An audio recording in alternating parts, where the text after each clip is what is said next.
5 اگست 2019 کشمیر کی تاریخ کا وہ سیاہ ترین دن جب بھارت کی جانب سے بھارتی حکومت اور بھارتی وزیر اعظم کی جانب سے یہ فیصلہ کیا گیا کہ کشمیر کی متنازع حیثیت کو ختم کر کے بھارتی زیر انتظام کشمیر کو بھارت کا حصہ بنایا جائے۔ بھارتی حکومت کی جانب سے اس فیصلے پر کیسے عمل درآمد کروایا گیا، کون سے آئین کی وہ شکایت تھی، کون سے وہ قانون تھے جن کو ختم کیا گیا، اور کشمیر کا جو خصوصی اسٹیٹس تھا، کشمیر کی جو خصوصی حیثیت تھی، ایک ریاستی حیثیت، اس کو کیسے ختم کیا گیا، اور بھارت نے یہ جو جتنے بھی فیصلے تھے ان پر عمل درآمد کن کن مراحل میں اور کس طرح سے کروایا، آج ان تمام معاملات پر بات کریں گے۔ میں ہوں وسیم اللہ خان اور آپ دیکھ رہے ہیں میرا یوٹیوب چینل اور میرا فیس بک پیج۔ 5 اگست 2019 کشمیر کی تاریخ کا سیاہ ترین دن، بھارت کی جانب سے یہ فیصلہ کیا گیا کہ کشمیر کی متنازع حیثیت کو ختم کیا جائے اور بھارتی زیر انتظام کشمیر کو بھارت کے ساتھ شامل کیا جائے۔ ابتدائی طور پر بھارت کے لیے ایک بڑا چیلنج یہ تھا کہ بھارتی آئین میں، انڈین آئین میں ہم دیکھیں، انڈین کانسٹیٹیوشن میں یہ ایک شک موجود تھی کہ بھارت کشمیر کی جو ایک خصوصی حیثیت تھی اس کو تسلیم کر رہا تھا کہ یہ ایک ریاستی حیثیت ہے، کشمیر کی ایک کشمیر کا خصوصی سٹیٹس ہے، اور کشمیر میں کوئی بھی شخص جو باہر سے آئے گا وہ کشمیر میں کوئی زمین کی خرید و فروخت نہیں کر سکتا، اور بہت سارے ایسے معاملات، بہت ساری ایسی چیزیں تھی جو بھارت کے آئین میں کشمیر کے حوالے سے موجود تھی، اور بھارتی حکومت کے لیے سب سے بڑا اور پہلا چیلنج یہ تھا کہ آئین سے یہ جو شکیں تھی ان کو ختم کیا جائے۔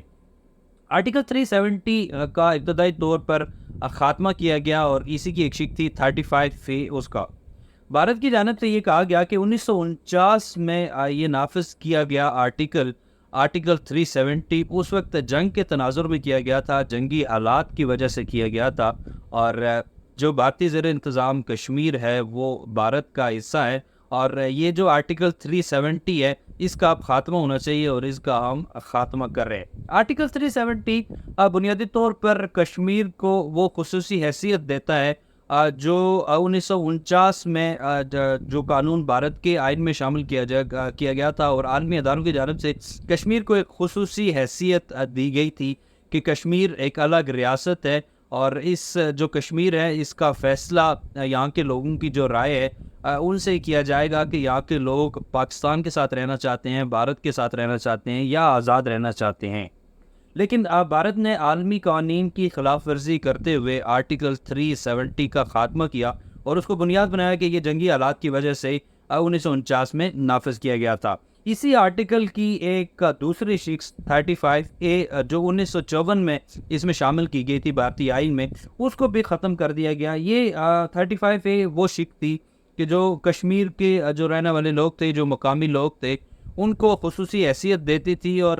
بہت سارے ایسے اختیارات دیتی تھی جیسے کہ کشمیر کی جو لینڈ ہوگی وہاں پر باہر سے آنے والا کوئی بھی شخص اس کو خرید نہیں سکتا، اور یا کوئی اس طرح کے معاملات نہیں کر سکتا۔ ظاہر ہے کہ یہ ایک بڑا فیصلہ تھا، اور یہ ایک جو شک تھی یا آرٹیکل تھا 370، یہ کشمیر کی جو خصوصی حیثیت تھی اس کو اس نے بال رکھا ہوا تھا۔ بھارت کی جانب سے ابتدائی طور پر یہ دو آرٹیکل تھے ان کو ختم کیا گیا۔ اس کے بعد بھارت کی جانب سے جو دوسرا جو ایک اہم کام کیا گیا وہ یہ تھا کہ ری آرگنائزیشن ایکٹ کیا گیا۔ ری آرگنائزیشن ایکٹ کے تحت انہوں نے کشمیر کو، جو بھارتی زیر انتظام کشمیر ہے، اس کو دو حصوں میں تقسیم کیا، ایک کو لداخ میں، اور دوسرا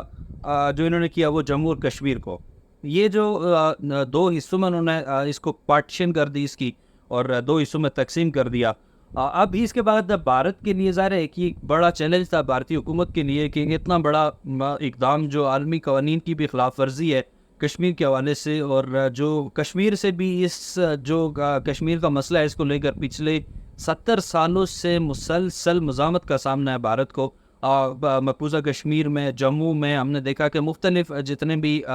مقامات ہیں وہاں پر ہم نے دیکھا کہ پچھلے 70 سالوں سے مسلسل ایک جنگ کا سا ماحول ہے، اور کشمیریوں کی جانب سے سخت قسم کی مزاحمت کا سامنا ہے بھارتی افواج کو، بھارت کو۔ تو بھارت کے لیے ظاہر ہے کہ ایک مشکل چیلنج تھا کہ یہ فیصلہ کیا ہے، اس پر اب عمل کروانے میں ہمیں بہت ساری مزاحمت کا بھی سامنا ہو سکتا ہے۔ بھارت کی جانب سے اس فیصلے کے عمل کے بعد جتنے بھی جو پولیٹیکل لیڈرز تھے کشمیر کے، ان کی جو ڈیٹینشن تھی اور ان کا جو اریسٹ تھا، اب انہوں نے اس پر کام کیا اور جتنے بھی پولیٹیکل لیڈرز تھے ان کو انہوں نے گرفتار کرنا شروع کر دیا. اب اس سارے معاملے میں ایک تو آرٹیکل کا خاتمہ ہوا اور کشمیر کی جو متنازع حیثیت تھی اس کو ختم ہوا اور پولیٹیکل لیڈرز کو بھی گرفتار کرنا شروع کیا. تو ظاہر ہے اب یہ ان کے نزدیک اب عوام نے باہر آنا تھا. اگلا مرحلہ جو تھا وہ عوام نے باہر نکلنا تھا. تو اس پر فوراً جو ہے کشمیر میں لاک ڈاؤن لگا دیا گیا بھارتی حکومت کی جانب سے، اور جو کوئی بھی جو بندہ تھا اس کے نکلنے پہ، گھروں سے لوگوں کے نکلنے پہ پابندی لگا دی گئی اور کرفیو لگا دیا گیا.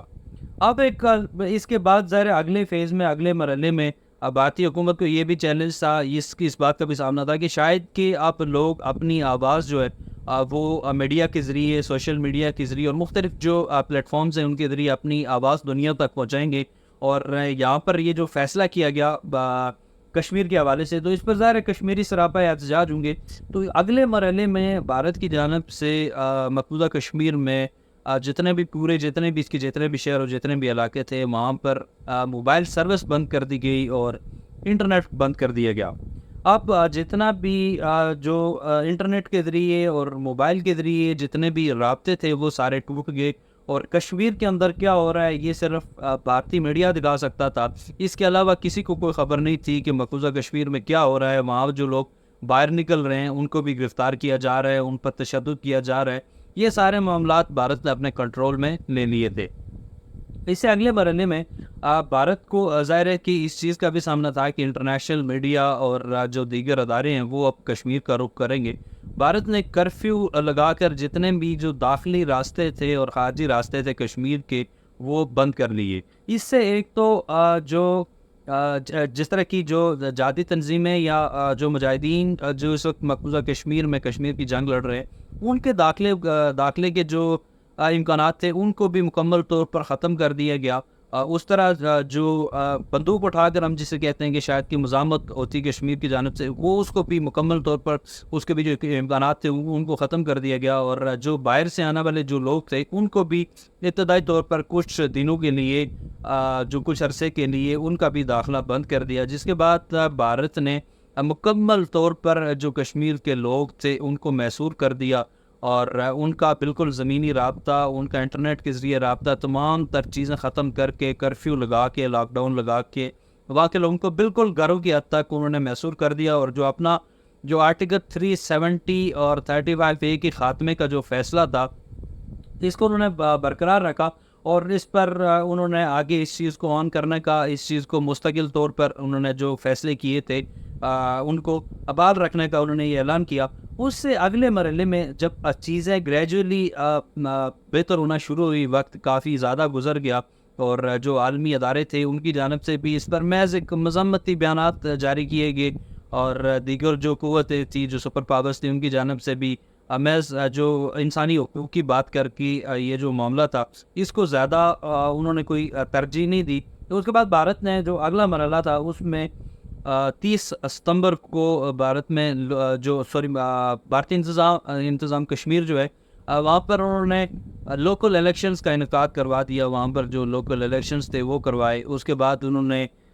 جو آہستہ آہستہ جو چیزیں تھیں وہ انہوں نے ان کی ریسٹوریشن شروع کر دی. انہوں نے انٹرنیٹ بحال کر دیا اور انہوں نے جو موبائل سروسز تھی وہ بحال کر دی. اس کے بعد بھارت کی جانب سے ہم نے دیکھا کہ پچھلے چند سالوں میں مختلف جو عالمی کانفرنسز تھی وہ بھی کروائی گئی، اور بھارت کی جانب سے بہت سارے جو لوگ تھے